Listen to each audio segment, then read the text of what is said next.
Jérôme Cahuzac, bonjour, bienvenue sur l'antenne de Radio Classique. Vous êtes Bonjour. président de la Commission des Finances, déficit abyssal, 152 milliards. Alors on va commencer par le commencement.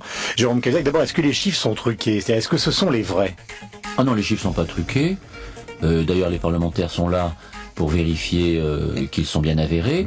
Et c'est un des rôles essentiels du président de la Commission des Finances que de veiller à la transparence de la situation, à la vérité des chiffres, de veiller à ce que le pouvoir exécutif, en l'espèce Christine Lagarde et François Baroin, communique aux parlementaires. Donc vous confirmez ces chiffres ce matin, hein, c'est-à-dire qu'ils vont être présentés en Conseil des ministres, ce sont les bons. C'est la vraie situation économique de la France dans ce domaine. Excusez-moi, mais le Parlement n'est pas encore saisi du projet de budget. Quand il le sera, il dira ce qu'il en pense, mais je ne peux imaginer que le gouvernement présente au Parlement un budget qui serait truqué. Alors et maintenant, on arrive justement au détail de ce chiffre. Qu'est-ce qu'il explique? C'est la politique gouvernementale ou c'est la crise? Parce que là, c'est le record absolu. La Cour des comptes a, je crois, tranché cette question. La Cour des comptes estime que pour un tiers, c'est la crise, et d'ailleurs nier que la crise ait pu avoir un effet serait absurde. Mais si la crise n'est responsable que d'un tiers, ça veut donc dire que les politiques menées maintenant depuis quelques années sont responsables du reste, c'est-à-dire les deux tiers. C'est-à-dire Que entre l'énormité de la dépense due aux niches fiscales, 75 milliards d'euros par an, et l'économie que le gouvernement s'apprête à réaliser, non pas en 2011, comme il le dit un peu complaisamment avec son coup de rabot, mais en 2012, c'est une économie de 1 milliard d'euros au mieux, pour une dépense qui a augmenté de 25 depuis 2002. La cause est que de ce déficit abyssal, une des causes est que les pouvoirs publics depuis 2002 n'ont pas protégé les recettes fiscales et sociales comme ils auraient dû le faire. Mais Jérôme Cahuzac, vous dites que ça remonte à 2002 essentiellement, l'accélération de ce déficit, mais ça a toujours eu lieu depuis maintenant 30 ans, que ce soit la gauche ou la droite au pouvoir. On a une politique qui fonctionne sur un déficit et donc sur une certaine forme de clientélisme. Alors déficit et clientélisme, il y a peut-être un lien que je ne ferai pas de manière aussi directe. Les niches fiscales, d'une certaine manière, c'est ça. Non. Pardonnez-moi de vous le dire, non. La niche fiscale, c'est une incitation fiscale qui consiste à utiliser une arme, la fiscalité, pour modifier des comportements ou inciter à d'autres comportements. Utiliser la fiscalité pour modifier le comportement des agents économiques, qu'il s'agisse des ménages ou des entreprises, le principe est bon. Mais bien sûr, le principe n'est pas contestable. Mais globalement, est-ce que vous considérez que la politique qui est menée par Christine Lagarde et François Baroin dans ce domaine va dans le bon sens aujourd'hui? J'ai des doutes pour l'année prochaine. L'année prochaine, nous devons avoir un déficit public de 6%. Nous partons avec une hypothèse de croissance de 2% en 2011. Aucun économiste, à ce jour, ne confirme cette hypothèse de croissance pour l'année prochaine, et tous pensent que ce sera entre 1,4 et 1,6. Et donc, pour tenir l'objectif de 6%, il faudra donc faire davantage ou ne pas tenir l'objectif. Et donc, à votre question, est-ce que ça va dans le bon sens?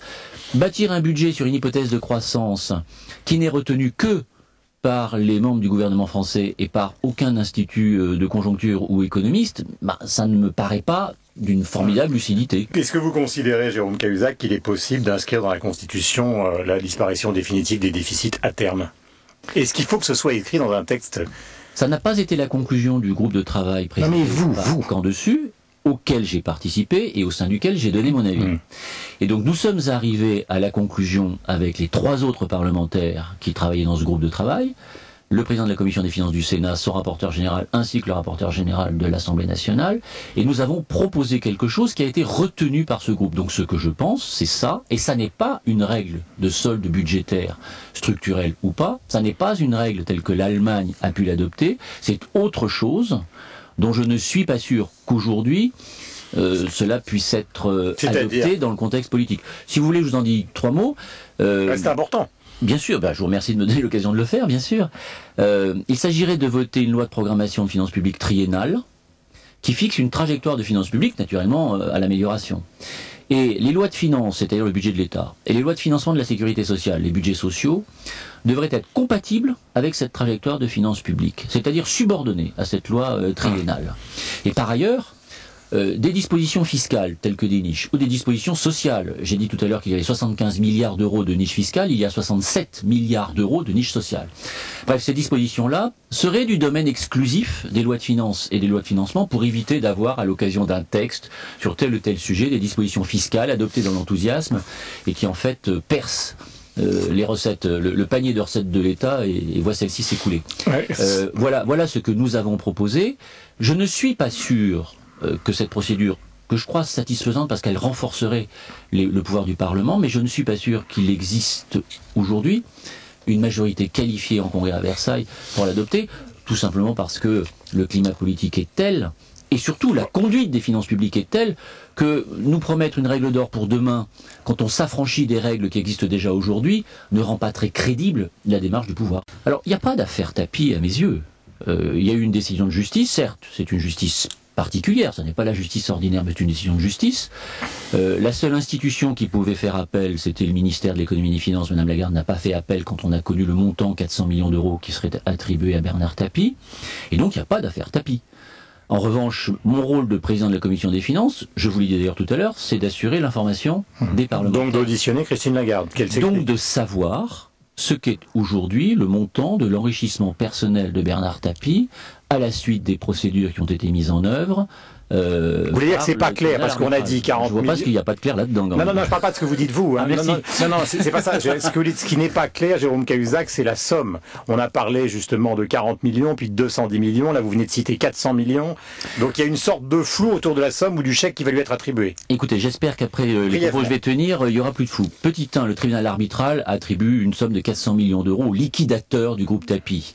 Ceux-ci acquittent les dettes que le groupe Tapie et les époux Tapie d'ailleurs pouvaient avoir sur le plan commercial, industriel, et les époux Tapie eux-mêmes règlent leurs dettes privées, personnelles, de toute nature et notamment fiscales. Une fois que toutes ces dettes ont été acquittées, ce qui reste, c'est ce qui reste à monsieur et madame Tapie. C'est ce que l'on appelle, c'est ce que Charles de Courson, député de la majorité présidentielle, appelle l'enrichissement supplémentaire de monsieur Tapie. Je crois normal, puisqu'il s'agit d'argent public, que l'on sache quel est ce montant. Le Canard enchaîné a publié une estimation, Charles de Courson, député de la majorité présidentielle, en a publié une à 210 millions d'euros, et pour ma part, avec une autre méthode, j'estime cet enrichissement supplémentaire à 220 millions d'euros. J'ai écrit à M. Tapie en lui demandant de me dire ce qu'il en était, et il m'a répondu une lettre qu'il ne dit pas voilà ce qui me reste, mais qui me fait comprendre, quand on additionne les chiffres qu'il me donne, qu'en fait, on peut l'estimer à 200, 201 selon sa lettre. Donc vous voulez des explications claires et des chiffres clairs. Comme c'est Madame Lagarde qui a pris cette décision, il me paraîtrait normal qu'elle informe le Parlement de ce qu'est son estimation à elle. Au demeurant, il y a 2 ans, elle s'était permis de donner une estimation. C'est donc possible. Et si c'était possible il y a 2 ans, pourquoi cela ne le serait-il plus aujourd'hui ?